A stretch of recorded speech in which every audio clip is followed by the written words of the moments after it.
Buenos días del Grupo 101. Vamos a continuar con esta cuestión de la ética y sus problemáticas y lo que tenga que ver con el mundo actual y por qué no mencionar cosas del pasado y que se suscitaron diferentes fenómenos sociales, históricos, culturales y por supuesto que han ayudado a encontrar esa personificación, esa identidad de la cuestión humana. Lejos de reforzar el pensamiento, ha ayudado a tener una organización fundamental, sobre todo en la sociedad, una estabilidad económica, política y sobre todo de identidad mexicana. Entonces vamos a retomar esta cuestión del código medieval, el origen y por supuesto lo que ha hecho que tenga fuerza hasta ahora. El código medieval era el conjunto de normas éticas por lo que se regían los caballeros durante la Edad Media. Eso es muy importante. A través de esas éticas, esas normas, los caballeros se tenían que regir, ya que existía una forma de comportarse en el ámbito social. Este código estaba totalmente reservado para aquellos que habían recibido tal nombramiento al pertenecer a una élite, a esa jerarquía a través de ese nombramiento, pues era muy importante en esa época. El origen que se encuentra en los últimos tiempos del Imperio Romano y en la época, evidentemente, de Carolingia. Entonces fue cuando produjo una idealización de los jinetes de caballería, en principio ligados a la nobleza, más tarde durante las cruzadas, es cuando estos caballeros alzaron su punto álgido al mezclarse también el elemento religioso y su conducta. Estos hechos son muy importantes porque aquí hay una gran religación de elementos religiosos donde la cuestión divina toma el hombre toma esa cuestión divina como arquetipo a través de los jinetes, a través de los nobles y les dan fuerza religiosa, se hace patente esa fuerza para poder gobernar junto con el rey. Bueno, a pesar de que siempre habían sido los nobles los que alcanzaban ese honor, en la Edad Media también hay un cierto componente meritocrático, es decir, muchos deben comenzar su preparación desde abajo, siendo escuderos y pajes, y demostrar su valía y su honor. Aquí en la cuestión mexicana, pues existe la milicia, y a pesar de que hay una preparación psicológica, biológica, educacional, sobre todo de fuerza física, pues aquí es distinto la cuestión energética que produce la política para poder entender lo que es la patria. Aquí ya no es una cuestión de ama tu patria y defiende al pueblo. No, aquí los preparan para poder entender ese legado que tiene la República Mexicana a través precisamente de los códices que se fundamentan anteriormente desde la Constitución.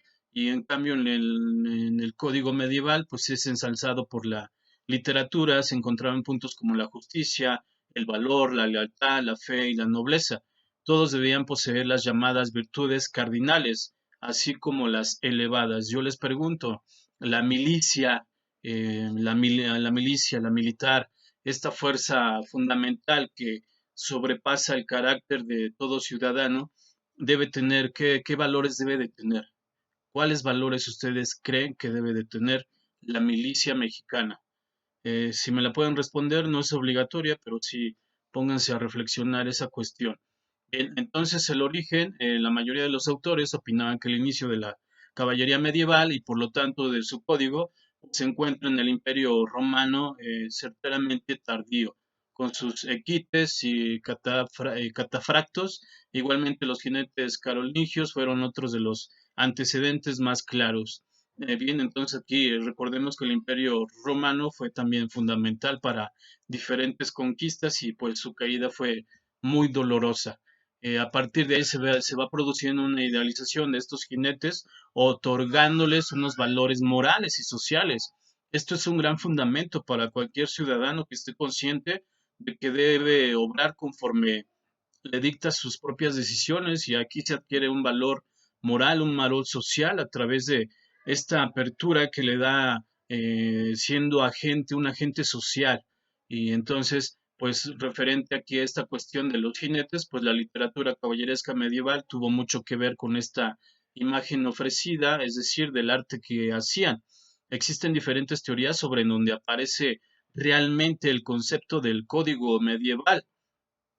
Hay muchas teorías y eso es muy interesante, ya que se ha propuesto diferentes pinturas para que la gente tenga ese acercamiento a través del arte, a través de los códices, y pues fundamentalmente para que la gente adquiera conciencia y retome estas cuestiones de los códigos.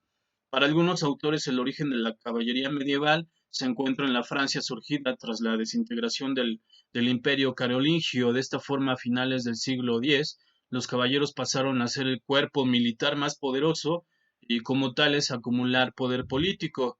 Estos nobles y los caballeros pues tenían ese surgimiento y esa democracia divina que los hacía tener fuerza, idolatría, volverse fanáticos y tener esa imagen de Dios para poder defender a su pueblo y sobre todo a su reino. Eso de alguna manera el cuerpo militar pues los volvió más poderosos. Ser caballero pues no era solo una cuestión de destreza militar, había que tener la riqueza necesaria pues para mantener a los caballos y las posibilidades de recibir un entrenamiento adecuado, cosa que ahorita a mucha gente pues no le interesa. Evidentemente la cuestión económica no permite tener ese poder y ese respaldo. Hay algunos militares que sí conservan esa trayectoria, conservan ese arquetipo y sobre todo ese entendimiento del por qué están ahí para defender a su pueblo. Poco a poco la diferenciación basada en las habilidades pues fue convirtiéndose en una especie de sentido de pertenencia, una clase caballeresca con conducta y valores propios.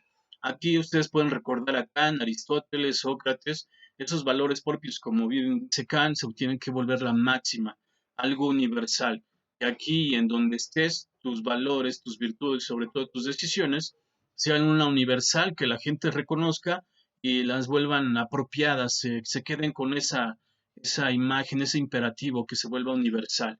Entonces, en un principio era el espíritu guerrero lo que más destacaba entre los caballeros. Sin embargo, en la literatura ya empezaba a producirse una idealización de sus destrezas y sobre todo de su comportamiento. La iglesia, pues aquí hay una aserción muy importante, introdujo elementos que moderaron el comportamiento bélico de estos caballeros. No olvidemos que la iglesia es uno de los precursores en esta estadía de volver al hombre, bueno, por supuesto, estar más sujetado en estas cuestiones de las virtudes y los valores. Fue el primer precursor en instaurar esta moralidad en cada individuo. Aparecieron instituciones como la Tregua de Dios y encauzó parte de su cometido hacia objetivos relacionados principalmente con el espíritu cristiano, la lucha contra los infieles y contra las injusticias. Para poder tener virtudes y los valores, pues de ahí se puede entender una injusticia. Aquel que no tiene valores y virtudes, pues evidentemente va a carecer del entendimiento de la justicia y sobre todo a discernir lo que es injusticia. Para cualquier individuo una injusticia no existiría, todo sería normal.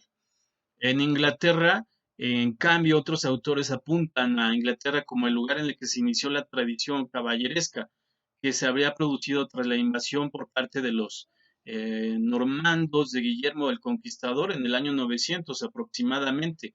Para proteger el territorio hicieron falta muchos hombres jóvenes que juraron fidelidad a los señores. También de esto trata que los nobles y los caballeros pues tengan esa fidelidad hacia sus reyes, hacia quien está una alta jerarquía. Esos primeros soldados fueron acumulando riquezas y tierras como pago por sus servicios. Al final se convirtieron ellos mismos en una especie de clase aparte, con atributos antes reservados a la nobleza y con ejércitos propios. Aquel que tenía un ejército propio se consideraba bendecido por la divinidad y era muy interesante y muy importante. Pero no olvidemos que los códigos, el código medieval, pues el surgimiento se basa en esta cuestión de principio divino y que estaba en la nobleza. Bien, la actividad que voy a requerir, qué intención comunicativa en un círculo de conocimiento, qué intención comunicativa juega el código medieval en este siglo XXI. ¿Cuál es la intención comunicativa en un círculo de conocimiento? Les encargo. Gracias.